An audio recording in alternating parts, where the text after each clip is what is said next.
गृहत्याग के कठिन संकल्प के साथ क्षित प्रतिष्ठित नगर से निकले अग्नि शर्मा का आज बाह्य दुनिया की तरफ प्रयाण हो गया है। अग्नि शर्मा के जीवन में आया ये नया मोड़ आखिर क्या अंजाम देगा? क्या अग्नि शर्मा को आगे भी लोगों का तिरस्कार सहना पड़ेगा या फिर जीवन में लिया ये कठिन संकल्प अग्नि शर्मा के दुख और दारिद्र्य का नाश कर देगा? गुणसेन के पश्चाताप के साथ उनके जीवन में भी काफी परिवर्तन आने वाला है। आखिर क्या होगा वह परिवर्तन? क्या अब कभी भी फिर से अग्नि शर्मा और गुणसेन का मिलन होगा? सवाल अनेक है पर उत्तर सिर्फ एक है। हमारा यह आने वाला अगला एपिसोड।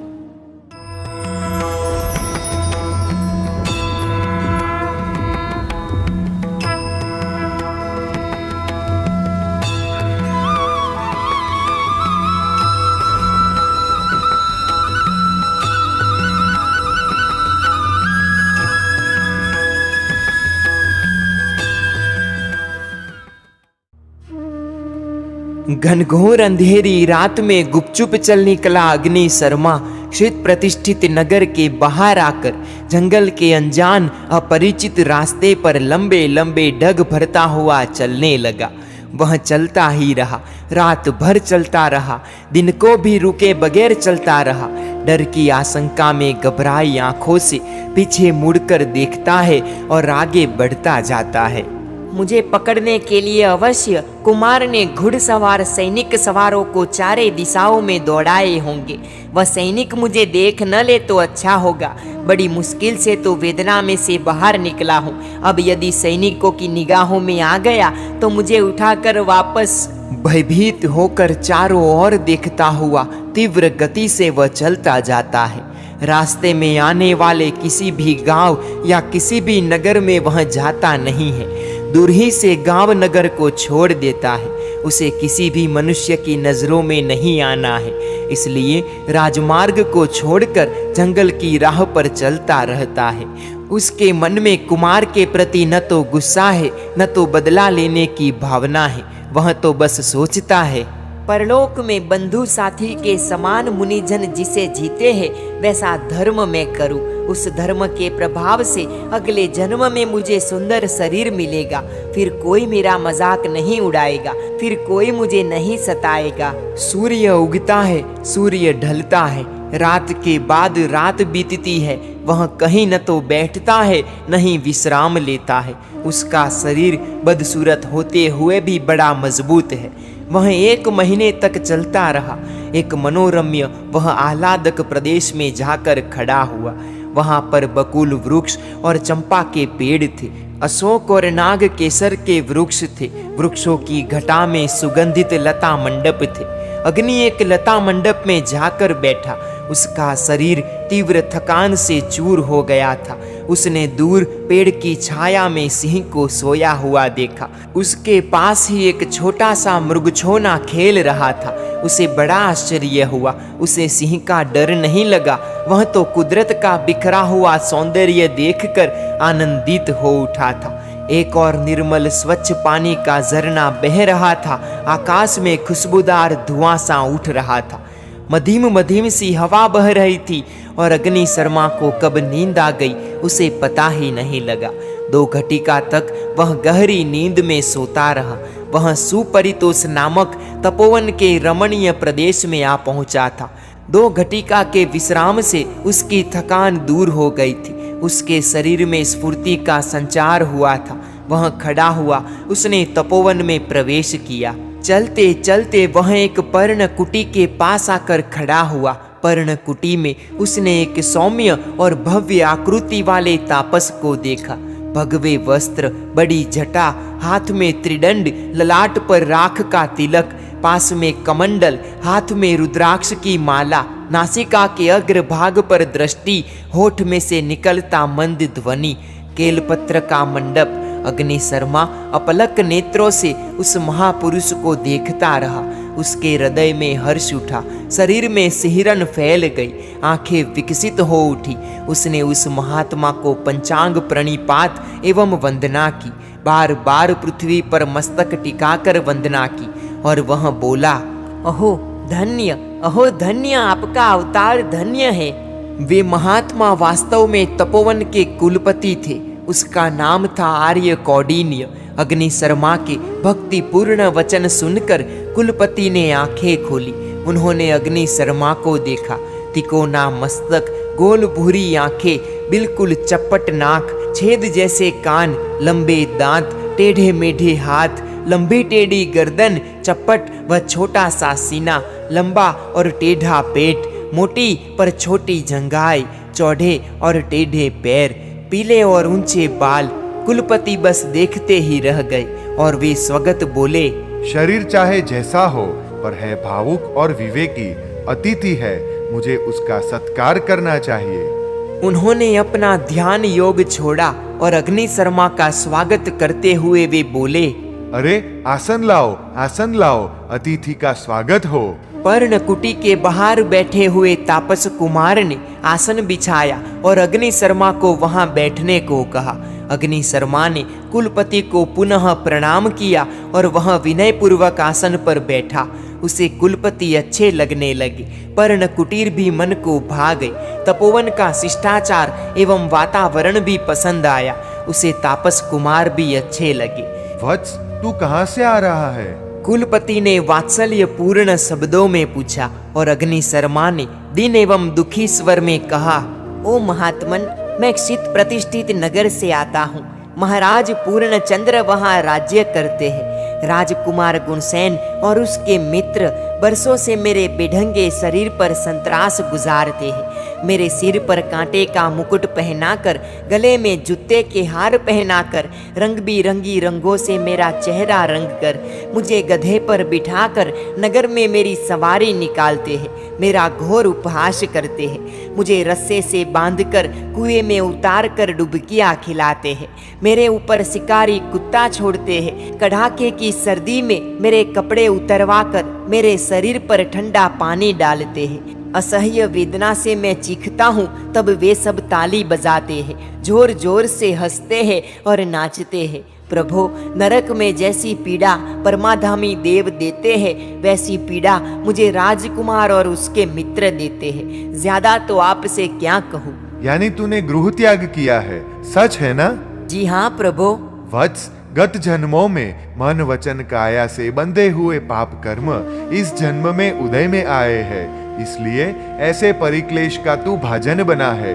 राजकुमार ने तेरा घोर अपमान किया है, अवहेलना की है, परंतु गृह त्याग करके तू यहाँ चला आया है, वह तेरा सद्भाग्य है। राजाओं के अपार त्रास से पीड़ित, दुख और दारिद्र्य से पराभूत, दुर्भाग्य और कलंक से चिंतित, प्रियजनों के विरह से संतप्त मनुष्यों के लिए यह तपोवन श्रेष्ठ शांति का स्थान है। इस भव में सुख और परभव में सुख।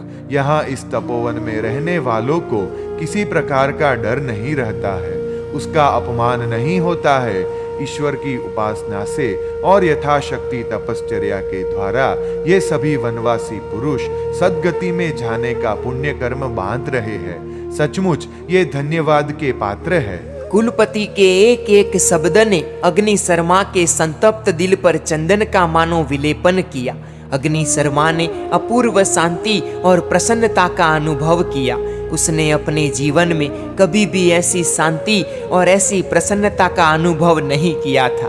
उसने कुलपति के चरणों में प्रणाम किया और कहा, महात्मन, आपने जो कहा वह सत्य ही है। पूर्व जन्म के मेरे पाप कर्म ही मुझे दुखी कर रहे हैं। राजकुमार का कोई दोष नहीं है। मुझे उसके प्रति तनिक भी गुस्सा नहीं है, तनिक भी द्वेष नहीं है। मेरे ज्ञानी पिताजी भी मुझे अक्सर यही बात कहते थे। मैंने गत जन्म में अनेक जीवों को घोर दुख दिए होंगे। इसी के परिणाम स्वरूप इस जन्म में मुझे दुख भुगतने पड़ रहे हैं। वत्स, पर अब तो तू तपोवन में आ गया है, यहाँ पर वैसा कोई भी दुख तुझे परेशान नहीं करेगा। भगवंत, आपकी मेरे जैसे तुच्छ, बदसूरत और बेढंगे जीव पर परम अनुकंपा होगी, और यदि मुझे इस आश्रम में स्थान प्राप्त होगा तो जन्म जन्म तक मैं आपका उपकार नहीं भूलूंगा। और यदि मुझे आप आपके तापस धर्म के लिए योग्य समझे, पात्र जाने, तो मुझे तापस व्रत देकर कृतार्थ करे। अग्नि शर्मा की आंखों में खुशी के आंसू छलक आए। कुलपति ने प्रेम भरे शब्दों में कहा, वत्स, तेरे चित्त में वैराग्य पैदा हुआ है, अतः तू तापस बनने के लिए योग्य है। तापस वैरागी और विरक्त होता है। उसमें दुनिया के प्रशस्त विषयों पर न तो राग चाहिए, न ही जीवों के प्रति द्वेष की भावना चाहिए। तू वैसी विरक्त आत्मा है, इसलिए तापस होने के लिए सर्वथा योग्य है। परंतु गुरुदेव, मेरा यह बदसूरत शरीर चाहे जैसा भी हो, ज्ञानी पुरुष शरीर नहीं देखते हैं, वे आत्मा को देखते हैं। तेरे बदसूरत शरीर में अनंत सौंदर्य के पुंज सी एक नित्य आत्मा रही हुई है, शाश्वत आत्मा रही हुई है। मैं तेरी उस आत्मा को देखता हूँ, तेरी आत्मा के साथ आत्मीयता का अनुभव करता हूँ। इसीलिए ही तुझे योग्य व उपयुक्त समय पर संन्यास दीक्षा दूंगा। पर गुरुदेव, इस तपोवन में तो कई तापस रहते होंगे, क्या वे मेरा पराभव नहीं करेंगे? वे मेरा मजाक नहीं उड़ाएंगे? वत्स, इस तपोवन में रहने वाले सभी तापस अपनी अपनी उपासना आराधना में रत है। किसी भी जीव को पीड़ा पहुँचे वैसा आचरण वे कभी नहीं करते, दूसरे जीवों के हित का ही विचार करते हैं। इसीलिए महानुभाव, तू निश्चिंत होकर तपोवन में रह। अग्नि शर्मा आश्वस्त हो गया। कुलपति ने कहा, मैं तुझे विस्तार से तापस धर्म समझाऊंगा, आश्रम के विचार आचारों की जानकारी दूंगा। इसके बाद प्रशस्त तिथि के दिन शुभ मुहूर्त में तुझे तापस दीक्षा दूंगा। भगवंत, आपने मुझ पर महान अनुग्रह किया। कुलपति आर्य कौंडिन्य ने एक तापस कुमार से कहा, भद्र, अपने इस अतिथि को सर्वप्रथम दुग्धपान करवाओ और मधुर फलाहार करवाओ, फिर उसे एक अनुकूल पर्णकुटी दे देना। वत्स, 30 दिन से तू निरंतर चलता रहा है, इसीलिए दुग्धपान और फलाहार करके आज विश्राम ही करना। कल से तेरा नित्यक्रम चालू हो जाएगा। कुलपति को प्रणाम करके तापस कुमार के साथ अग्नि शर्मा तपोवन के सौंदर्य को देखता हुआ चलने लगा। वहां पर ऊंचे ऊंचे अशोक वृक्ष थे, बड़ी बड़ी बावड़ियों में लाल कमल खिले हुए थे। स्वच्छ जल राशि पर राजहंस तैर रहे थे। आम्र वृक्षों के जुरमुट पर भंवरों का गुंजन और कोयलों की कूक सुनाई दे रही थी। नागवल्ली के पत्तों से लिपटे हुए सुपारी के लंबे लंबे पेड़ तपोवन की शोभा में अभिवृद्धि कर रहे थे। द्राक्ष लता के मंडप और माधवी लता के मंडपों के बीच कदली घर रचाए हुए थे। कदली गृहों में तापस जन पद्मासन आदि विविध आसन में बैठकर परम ब्रह्म का ध्यान कर रहे थे। तपोवन के एक और पंक्तिबद्ध अनेक पर्ण कुटीरें थी, दूसरी ओर वर्षा काल में निवास करने के लिए ईंट और चूने के बने हुए पक्के मकान थे। कुछ कुछ दूरी पर यज्ञ कुंड में से सुगंधित धुएं की रेखाएं आकाश में ऊंचे ऊंचे जा रही थी। तपोवन के एक भाग में सैकड़ों गायों का गोकुल था। तापस गायों को घास डाल रहे थे, गायों को स्नान करवा रहे थे, गायों को दूह रहे थे। कुछ गायें अपनी लंबी जीभ से तापसों को स्पर्श करती हुई अपना स्नेह प्रदर्शित कर रही थी। अग्नि शर्मा को तपोवन का यह वातावरण पसंद आ गया, दिल में बस गया। कुछ डर नहीं, कोई पीड़ा नहीं, कोई अपमान नहीं कि कोई तिरस्कार नहीं। तापसों के मृदु और मधुर वचन, कुलपति का अपार वात्सल्य, परस्पर का उत्कृष्ट मैत्री भाव, धार्मिक और आध्यात्मिक वातावरण, निसर्ग का मोहक सौंदर्य, परमार्थ और परोपकार की भावनाएं, सुपरितोष नामक यह तपोवन अग्नि शर्मा को बहुत ही पसंद आ गया। उसने कुलपति से तापस जीवन के व्रत नियमों का ज्ञान प्राप्त कर लिया। उसने अपना समग्र जीवन कुलपति के चरणों में समर्पित करने का संकल्प किया। एक पवित्र व शुभ दिन में कुलपति ने सभी तापसों की उपस्थिति में अग्नि शर्मा को तापसी दीक्षा दी। अग्नि शर्मा को गेरुए वस्त्र पहनाए गए, त्रिदंड और कमंडल दिया गया, सिर पर मुंडन किया गया। अग्नि शर्मा के दिल में वैराग्य का समुद्र उछल रहा था। जीवन के प्रति कुछ मोह नहीं रहा था। शरीर पर तनिक भी ममत्व नहीं बचा था। उसे तो उत्कृष्ट धर्म की आराधना साधना करके आने वाले जन्मों की परंपरा को सुखमय और आनंदमय बनानी थी। उसके दिल में धर्म से ही सुख मिलता है, यह सिद्धांत जच गया था। उसने कुलपति से जान लिया था कि तपश्चर्या और ज्ञान से आत्मा जल्दी विशुद्ध होती है। उसने दीक्षा के दिन कुलपति के समक्ष सभी तापसों की उपस्थिति में एक महाप्रतिज्ञा की। भगवंत, मैं जीवन पर्यंत महीने महीने के उपवास करूंगा। पारणे के दिन सर्वप्रथम जिस घर में भिक्षा के लिए प्रवेश करूंगा वहीं पर पारणा करूंगा। यदि किसी कारणवश पहले घर में पारणा नहीं हुआ तो दूसरे घर में पारणा करने के लिए नहीं जाऊंगा। दूसरे महीने का उपवास प्रारंभ कर दूंगा। धन्य धन्य महातपस्वी। उपस्थित सैकड़ों तापसों ने अग्नि शर्मा को पुनः पुनः धन्यवाद दिए। कुलपति आर्य कौंडिन्य ने भी अग्नि शर्मा के सिर पर हाथ रखकर वात्सल्यपूर्ण शब्दों में कहा, वत्स, तूने घोर प्रतिज्ञा की है। दृढ़ता से इस ली हुई प्रतिज्ञा का पालन करना और तापस जीवन को सफल बनाना। प्रभु, आपकी अनुकंपा से ही मैंने यह प्रतिज्ञा की है। आपने मुझे आपके श्री चरणों में आश्रय दिया, मेरे जख्मी दिल पर शीतल विलेपन किया, मुझे प्रेम और वात्सल्य दिया। आपके हाथों में मेरा जीवन सुरक्षित हो गया। वत्स, तूने जीवन का मोह तो छोड़ ही दिया है। अब तुझे भीतरी भावनाओं एवं कामनाओं पर भी विजय करना है। ज्यों ज्यों तेरी तपश्चर्या की बात गांव-गांव और नगरों में फैलेगी, त्यों त्यों गुणानुरागी लोग तेरी प्रशंसा करेंगे, तेरा गुणगान करेंगे, तेरे दर्शन के लिए आएंगे, तेरे दर्शन करके अपने आप को धन्य मानेंगे। उस समय मान सम्मान की भावना पैदा नहीं होनी चाहिए। जैसे अपमान से दुख की भावना पैदा होती है, वैसे मान सम्मान से हर्ष की भावना उठती है। इन दोनों प्रकार की भावना पैदा नहीं होनी चाहिए। इस दोनों प्रकार की भावनाओं से मुक्त रहना है, हर्ष और विषाद से मुक्त रहना है। गुरुदेव, हर्ष और विषाद से इस चंचल मन को मुक्त रखने का उपाय बताने की कृपा करें। इसके लिए वत्स, मन और नयन दोनों को परमात्मा के ध्यान में जोड़ देने का। मन में दुनिया के विचार नहीं आएंगे, आंखों से दुनिया नहीं दिखेगी। दुनिया को देखने की और सोचने की वृत्ति एवं प्रवृत्ति जब बंद हो जाएगी, तब फिर हर्ष और उद्वेग के द्वंद्व नहीं उठेंगे। समभाव में तू स्थिर रह सकेगा। आत्मा का स्वयंभू आनंद तू अनुभव कर सकेगा। प्रभु, कभी कभार अतीत की अच्छी बुरी अनुभूतियाँ स्मृति बनकर चित्त में पैदा होती है, तब हर्ष या उद्वेगन की वृत्ति सहज ही उठती रहती है। महानुभाव, अनुभवों की स्मृति होना स्वाभाविक है, परंतु यदि मन को आत्म ध्यान में या परमात्मा ध्यान से जुड़ा हुआ रखा जाए तो स्मृतियों को मन में प्रवेश करने का अवकाश ही नहीं रहेगा। सतत निरंतर रात और दिन क्या मन परमात्मा में या आत्मा से जुड़ा हुआ रह सकता है? वत्स, सतत अभ्यास और प्रयत्न से यह संभव है। तुझे 1 महीने तक इस दुनिया के संपर्क में आने की आवश्यकता ही नहीं रहेगी।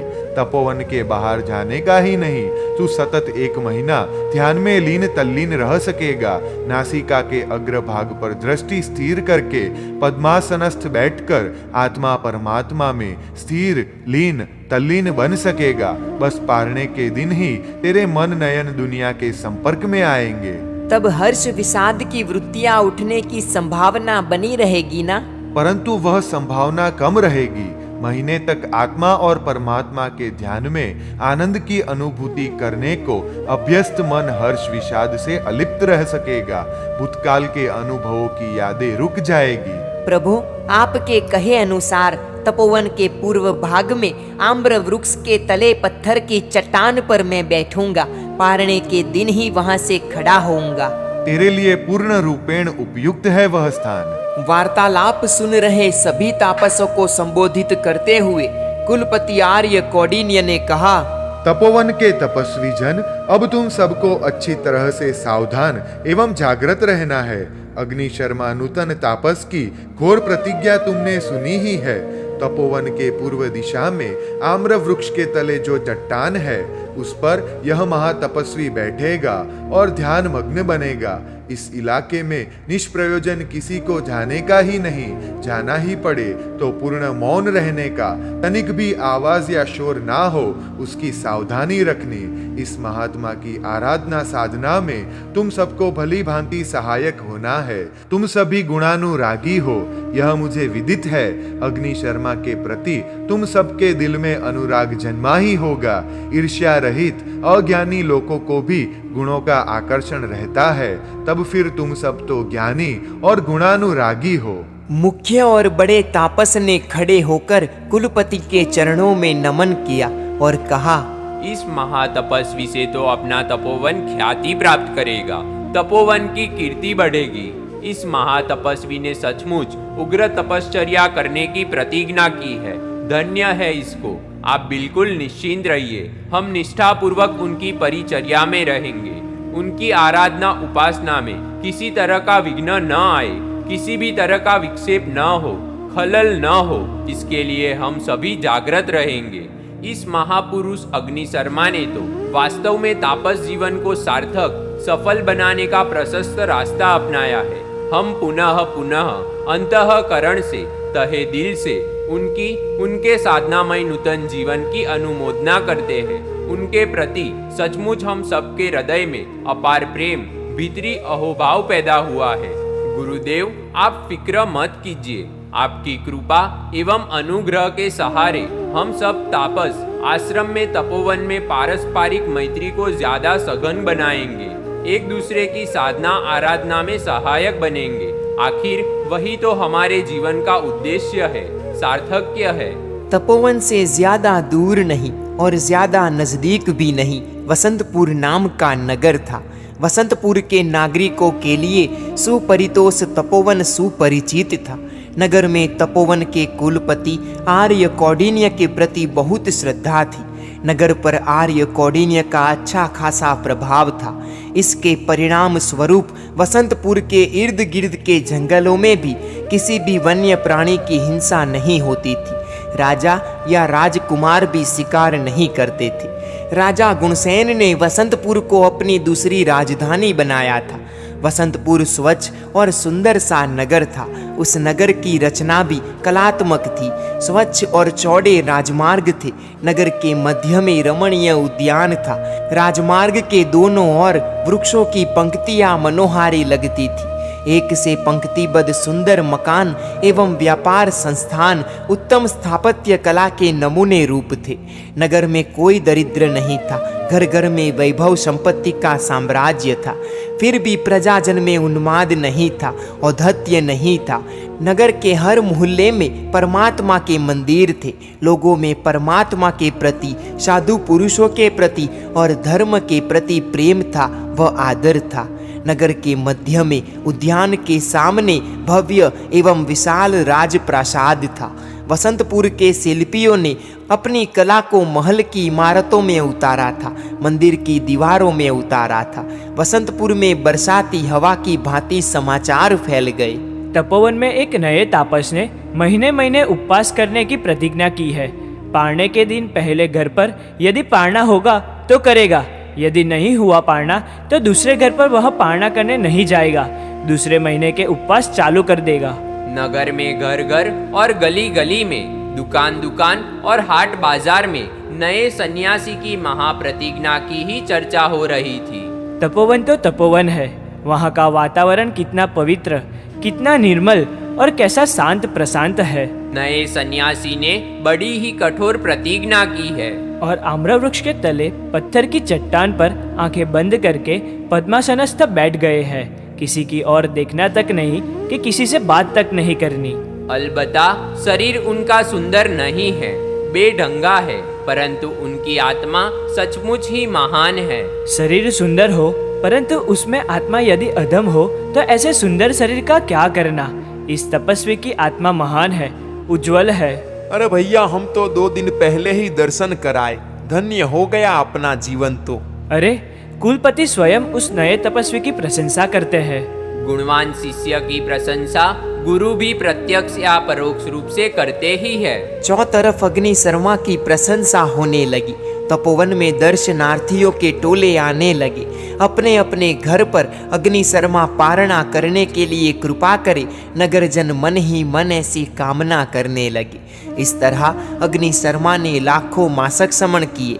दूर दूर तक उसकी कीर्ति फैलती गई। फिर भी स्वयं अग्नि शर्मा तो ममत्वहीन और विरक्त ही रहा। उसे अपनी साधना और आराधना से ही जैसे मतलब था और सब बातें उसके लिए बिना महत्व की थी।